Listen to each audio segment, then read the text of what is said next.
ঠিক এই রাস্তা থেকে আসলাম, এখানে এসে রাস্তাটা শেষ হয়ে গেছে। আছি এখন গরুবাথান হাইডেল পিকনিক স্পটে। এই হচ্ছে জায়গা, নদী রয়েছে, নদীর যা স্রোত তা ভয়ঙ্কর দেখাচ্ছে নদীকে একদম। আর বৃষ্টির ওয়েদার।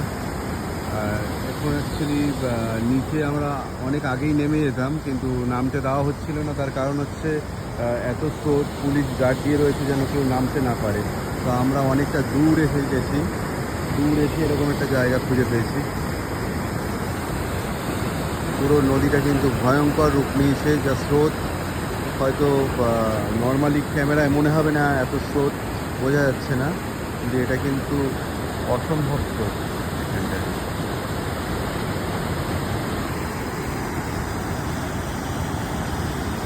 ওয়েদার অসাধারণ ওয়েদার, পুরো পাহাড়ের মধ্যে একদম পুরো মেঘগুলো লেগে রয়েছে যেন মনে হচ্ছে। আজকে আমরা এখানে পিকনিক করতে বৃষ্টির দিনে। তো এখানে ফটোশ্যুট চলছে আমাদের। ওই যে নদী, ওখানে 2-4 জন নেমে গেছে অলরেডি।